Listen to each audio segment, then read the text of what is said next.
គាត់មានអារម្មណ៍ថាអក្សរដែលឆ្លាក់ជាបន្ទាត់3នៅលើដាវនោះគឺជាអក្សររបស់ពេញនីងហើយភ្ជាប់ជាមួយនឹងសញ្ញាចម្លែកមួយចំនួននៅលើនោះដែលមើលទៅដូចជាអក្សរកាត់នៃឈ្មោះរបស់ម្ចាស់វីពីមុនរំពេចនោះផងដែរដាវនោះបានបញ្ចេញចរន្តអគ្គិសនីមួយធ្វើឲ្យអាធើភ្ញាក់ផ្អើលយ៉ាងខ្លាំងប៉ុន្តែពេលគាត់កាន់វាឡើងមកវិញគឺមានអ្វីមួយដ៏អស្ចារ្យដាវនោះបានកែតម្រូវទំហំនិងទម្ងន់របស់ខ្លួនឯងឲ្យសមស្របបំផុតជាមួយនឹងម្ចាស់ថ្មីច្បាស់ណាស់ទាំងអស់នេះគឺដោយសារតែស៊ីលវីដូច្នេះគាត់មិនភ្លេចសរសើរក្មេងនាគតូចនោះទេដែលបានរកឃើញកំណប់ដ៏មានតម្លៃនេះឡើយទោះបីជាក្នុងជីវិតមុនគាត់ធ្លាប់កាន់ដាវល្អជាច្រើនក៏ដោយប៉ុន្តែគាត់មិនដែលមានដាវណាមួយល្អឥតខ្ចោះដូចដាវនេះឡើយនៅពេលនោះអាធើស្រាប់តែនឹកឃើញរឿងមួយអំពីជាងដែកម្នាក់ដែលធ្លាប់បង្កើតឈើច្រត់មួយសម្រាប់ម្ចាស់តែម្នាក់ប៉ុណ្ណោះពេលឮសេននុនហៅអាធើក៏ប្រញាប់យកដាវមួយផ្សេងទៀតដើម្បីធ្វើជាទម្រង់ប៉ុណ្ណោះសេននុនសាកល្បងមើលបន្តិចហើយឃើញថាវាសម្រុំជាមួយកូនប្រុសរបស់គាត់ព្រោះវាស្រាលល្អវិញសិនសង្កេតឃើញថាអាធើមានឈើច្រត់មួយព្យួរខាងចង្កេះដូច្នេះគាត់ក៏ចាប់អារម្មណ៍ហើយសួរនាំពីវាអាធើដឹងថាគាត់ត្រូវតែធ្វើខ្លួនធម្មតាដូច្នេះបាននិយាយថានេះគ្រាន់តែជាឈើធ្ងន់មួយដែលគាត់រើសបានដោយចៃដន្យអភិដេប៉ុណ្ណោះវិញសិនប្រាប់ជំនួយការឲ្យពិនិត្យឡើងវិញព្រោះគាត់មិនចាំថាធ្លាប់ទិញវត្ថុបែបនេះឡើយជំនួយការនោះចាំបានភ្លាមហើយក៏ស្គាល់វាព្រោះមុននេះមានបរិសចំណាស់ម្នាក់បានកាន់វាមក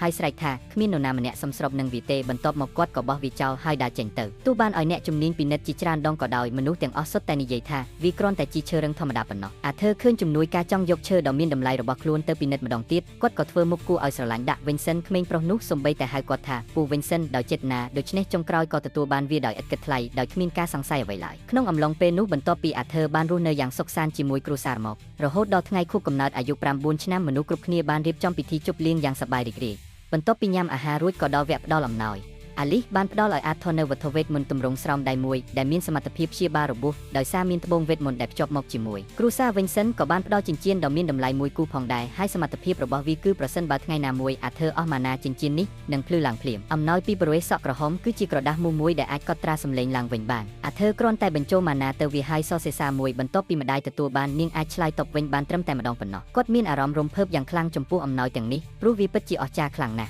គាត់នឹងចេញដំណើរនៅថ្ងៃស្អែកនេះហើយសន្យាថានឹងមិនធ្វើឲ្យគ្រប់គ្នាខកចិត្តឡើយហើយនឹងប្រុងប្រយ័ត្នឲ្យអស់ពីសមត្ថភាពដើម្បីអាចត្រឡប់មកវិញដោយសុវត្ថិភាពអាធើចាប់ផ្ដើមគិតថាជីវិតនេះពិតជាមានក្តីសុខណាស់ពេលមានគ្រួសារមិត្តភ័ក្តិនិងមនុស្សជាទីស្រឡាញ់ដែលតែងតែផ្ដល់ក្តីស្រឡាញ់ឲ្យគាត់សង្ឃឹមថានឹងធ្វើវាឲ្យបានល្អឲ្យសមនឹងតម្លៃដែលពួកគេបានផ្ដល់ឲ្យហេតុនេះហើយទើបអាធើចង់ក្លាយជាមនុស្សខ្លាំងជាងមុនដើម្បីប្រយុទ្ធការពារអ្នកទាំងអស់គ្នាមុនពេលចេញដំណើរទៅឪពុកក៏បានណែនាំថាកុំព្យាយាមធ្វើអ្វីមួយតែម្នាក់ឯងគ្រួសារទាំងមូលសង្ឃឹមថាឲ្យគាត់នឹងបានជោគជ័យនិងសម្រេចបាននូវគោលដៅដែលបានកំណត់បន្ទាប់ពីអ្វីទាំងអស់កន្លងទៅដំណើរផ្សងព្រេងនៅក្នុងពិភពថ្មីរបស់តួអង្គសំខាន់ក៏ចាប់ផ្ដើមជាផ្លូវការហើយបន្ទាប់មកជាស្មេងនាំអាធើទៅកាន់សមាគមអ្នកផ្សងព្រេងស៊ីរុសដើម្បីចុះឈ្មោះធ្វើតេស្តចំណាត់ថ្នាក់នៅពេលនោះអាថោបានពាក់របាំងមុខមួយដើម្បីលាក់អត្តសញ្ញាណពីខាងរាជវង្សបន្ទាប់ពីចុះឈ្មោះចូលរួចស្ត្រីទទួលភ្ញៀវម្នាក់នាំពួកគេទៅជួបប្រធានសមាគមដែលមានឈ្មោះថាកាស្ពៀងគាត់បាននិយាយថាជាធម្មតាមុននឹងធ្វើតេស្តគឺត្រូវតែប្រយុទ្ធជាក់ស្ដែងសិនអាធើហើយត្រូវធ្វើតេស្តទ្រឹស្ដីនិងការត្រួតពិនិត្យស្នូលរបស់ម៉ាណាជាមុនសិនទោះយ៉ាងណានេះគឺជាការណែនាំពីជាស្មេងដូច្នេះនឹងធ្វើតាមបទបញ្ជានេះលើសពីនេះគាត់ប្រាប់ទៀតថាលើកមុនគាត់បានជួបឪពុករបស់ជាស្មេងទើបធ្វើឲ្យនាងមិនសូវសប្បាយចិត្តកាស្ពៀនក៏ប្រាប់ថាមិនចាំបាច់ប្រើឈ្មោះពិតដើម្បីចុះឈ្មោះទេដូច្នេះសួរថាត្រូវហៅយ៉ាងដូចម្ដេចអាធើនិយាយថាសូមហៅខ្លួនថាណូតបន្ទាប់មកពួកគេបានកាន់ដៃគ្នាហើយគាត់ដឹងថាបុរសម្នាក់នេះខ្លាំងណាស់លើផ្លូវទៅកន្លែងធ្វើតេស្តជាស្មេងនិយាយថាឪពុករបស់នាងមានទំនាក់ទំនងជិតស្និទ្ធជាមួយទីនេះភ្លាមនោះស៊ីលវីបានបង្ហាញខ្លួនជាមួយរូបរាងខុសប្លែកបន្តិចធ្វើឲ្យជាស្មេងចាប់អារម្មណ៍អាធើពន្យល់ថាថ្មីនេះគាត់ទើបដឹងថាកូននាគតូចអាចផ្លាស់ប្ដូររូបរាងបានបន្តិចកន្លែងធ្វើតេស្តសមត្ថភាពនៅទីនេះគឺជាវេទិកាប្រយុទ្ធដ៏ធំទូលាយមួយអ្នកចុះឈ្មោះចូលត្រូវប្រកួតជាមួយគណៈវិនិច្ឆ័យដោយផ្ទាល់ដើម្បីឲ្យពួកគេវិតម្លៃសមត្ថភាពមុខពួកគេគឺជាការវិតម្លៃរបស់បុរសពាក់វ៉ែនតាមម្នាក់ឈ្មោះអេលីចាប៉ុន្តែទើបចូលវេទិកាគណៈវិនិច្ឆ័យបានប្រកាសភ្លាមថាគាត់ត្រូវបានផ្ដល់ចំណាត់ថ្នាក់អ្នកផ្សងព្រេងកម្រិតបើដោយមិនចាំបាច់ប្រកួតធ្វើឲ្យអ្នកផ្សេងច្របូកច្របល់បន្ទាប់មកគឺជាគ្រូពេទ្យវេទមន្តម្នាក់ដែលមានមុខមិនគួរឲ្យចូលចិត្តឈ្មោះលូកាសគាត់មានទំនុកចិត្តខ្លាំងដល់ថ្នាក់សួរគណៈវិនិច្ឆ័យថាហេតុអ្វីមិនឲ្យខ្លួនឡើងកម្រិតដោយមិនបាច់ប្រកួតផងទៅក្មេងនេះអាយុទើបតែ11ឆ្នាំប៉ុន្តែជាគ្រូពេទ្យវេទមន្តស្នូលពណ៌ទឹកក្រូចស្រាលជំនាញធាតុភ្លើងពិសេសជាងនេះទៅទៀតគាត់ហាក់ដូចជាមានស្ថានភាពឈាមពិសេសដំបូងមើលទៅវិធីប្រយុទ្ធរបស់គាត់មានអំណាចគួរឲ្យខ្លាចប៉ុន្តែប៉ុន្មានវិនាទីក្រោយលូកាសបាត់បង់ការគ្រប់គ្រងធ្វើឲ្យភ្លើងគ្រប់ដណ្ដប់ទាំងសង្វៀនប្រកួតសំណាងល្អគណៈវិនិច្ឆ័យបានចូលមកជួយទាន់ពេលដើម្បីការពារសុវត្ថិភាពរបស់មនុស្សគ្រប់គ្នានៅពេលកំពុងប្រកាសលទ្ធផលលូកាសមិនពេញចិត្តក៏វាយប្រហារគណៈវិនិច្ឆ័យដោយលួចលាក់ប៉ុន្តែត្រូវអាធើទប់ស្កាត់លូកាសខឹងខ្លាំងនិយាយថាការធ្វើតេស្តមិនមានតម្លៃទៀតទេព្រោះមានអ្នកផ្សេងចូលមកពាក់ព័ន្ធប៉ុន្តែចុងក្រោយគណៈវិនិច្ឆ័យស្ត្រីមិនវាយតម្លៃខ្ពស់លើគាត់ទេហើយសម្រេចផ្ដល់កម្រិតបើឲ្យគាត់រួចប្រើវេទមន្តបោះចេញទៅក្រៅឥឡូវនេះដល់វេនតួអង្គសំខាន់ប៉ុន្តែគណៈវិនិច្ឆ័យភ្ញាក់ផ្អើលព្រោះក្នុងឯកសារចុះឈ្មោះគ្មានព័ត៌មានអ្វីសោះលើសពីនេះកម្លាំងម៉ាណាដែលអាធើបញ្ចេញមកក៏ខ្លាំងខុសធម្មតាដូច្នេះប្រធានសមាគមកាស្ពៀនក៏សម្រេច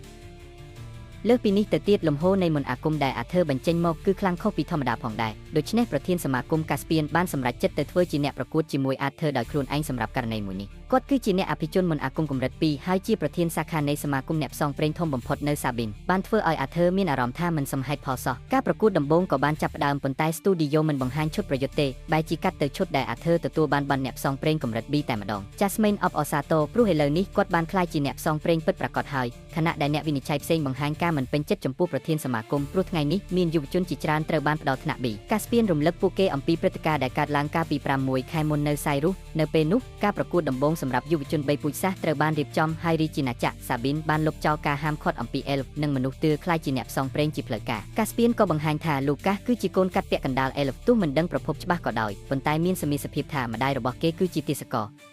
ចំពោះករណីអេលីចាគឺមានអ្នកធានាឲ្យគេហើយជាបុគ្គលដែលកាស្ពីនមិនអាចបដិសេធបានអេលីចាជាកុមារមនុស្សដែលត្រូវបានមនុស្សទឿនៅរាជាណាចក្រដាតចិញ្ចឹមគេត្រូវបានផ្ញើមកទីនេះដើម្បីស្គាល់មនុស្សនិងជាតំណាងដំបូងរបស់រាជាណាចក្រដាតចុងក្រោយគឺអ្នកពាក់ម៉ាស់អាថ៌កំបាំងដែលសំបីកាស្ពីនក៏មិនដឹងថាជានរណាអ្នកធានារបស់គេមកពីគ្រួសារ Flamengo ដែលជាគ្រួសារមន្តអាគមធាតុភ្លើងខ្លាំងបំផុតក្នុងរាជាណាចក្រនេះធ្វើឲ្យរឿងកាន់តែគួរឲ្យចាប់អារម្មណ៍ប៉ុន្តែអ្វីដែលធ្វើឲ្យប្រធានភ្ញាក់ផ្អើលជាងគេនោះគឺមិនមែនជាអំណាចភ្លើងទេប៉ុន្តែជាជំនាញដាវរបស់អាធើទោះនៅតែមានភាពមិនរលូនខ្លះក៏សក្តានុពលរបស់គេគួរឲ្យភ្ញាក់ផ្អើលខ្លាំង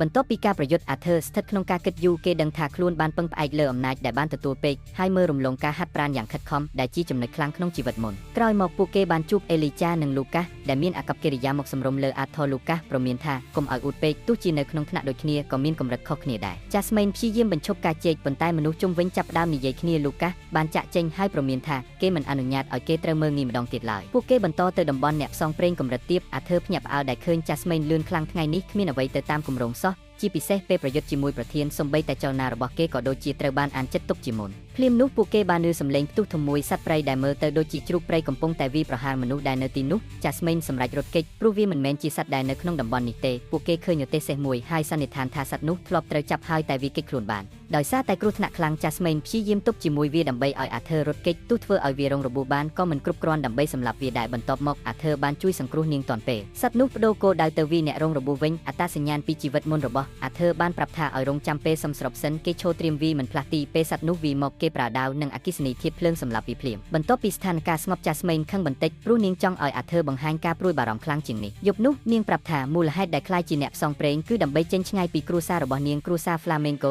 បានផលិតមន្តអាគមភ្លើងខ្លាំងជាច្រើនចំនួនហើយជឿថាភ្លើងជាធាតុដែលខ្លាំងបំផុតនាងធ្លាប់មានមោទនភាពលើវាដែរប៉ុន្តែពេលដឹងថានាងមិនអាចប្រើភ្លើងបានពួកគេចាត់ទុកនាងដូចមនុស្សគ្មានតម្លៃអាធើខឹងយ៉ាងខ្លាំងព្រោះគេដឹងថាមិនមានលំដាប់ធាតុឡើយអ្វីៗគឺអាស្រ័យទៅលើអ្នកប្រើ Jasmine សើចព្រោះមិនធ្លាប់ឃើញគេខឹងបែបនេះអាធើនឹកឃើញអតីតកាលខ្លួនដែលធ្លាប់ត្រូវហៅថាបរាជ័យដែរនាងបន្តថាមិត្តរួមក្រុមធ្លាប់បន្ទោសនាងព្រោះនាងប្រយុទ្ធដូចដែលអាធើធ្វើថ្ងៃនេះតែដោយសារនេះនាងបានជួបមិត្តល្អដែលបានជួយអភិវឌ្ឍខ្លួនបន្ទាប់ពីនាងគេងអាធើបានសួរខ្លួនឯងថាអាចផ្លាស់ប្ដូរបានទេប៉ុន្តែគេប្រាជ្ញាថាទោះលំបាកយ៉ាងណាក៏ត្រូវការពារអ្នកដែលខ្លួនស្រឡាញ់នៅមួយជ្រុងផ្សេងទេសៀកំពុងប្រើគ្រាប់គ្រីស្តាល់មើលអាធើហើយខឹងព្រោះគេចង់ផ្លាស់ប្ដូរស្រីជាញឹកញាប់ពេលនាងកំពុងត្អូញត្អែជីតានាងលេចមុខមកធ្វើឲ្យភ្ញាក់ផ្អើលគាត់ប្រាប់ថាជំនួសឲ្យចំណែននាងគួរចាប់ផ្ដើមដំណើររបស់ខ្លួននៅវិទ្យាស្ថានសៃរុសហើយ2ឆ្នាំបានកន្លងផុតពេលនេះមនុស្សនិយាយគ្នាអំពីអ្នកដាវពាក់ម៉ាស់អាថ៌កំបាំងដែលរៀងតូចប៉ុន្តែមានអំណាចមិនគួរឲ្យជឿហើយដើរជាមួយកូនស្រីគ្រួសារ Flamengo ដូច្នេះរដូវកាលទី1នៃរឿងព្រះអធិរាជចាប់ជាតិបានបញ្ចប់នៅទីនេះអរគុណដែលបានតាមដាន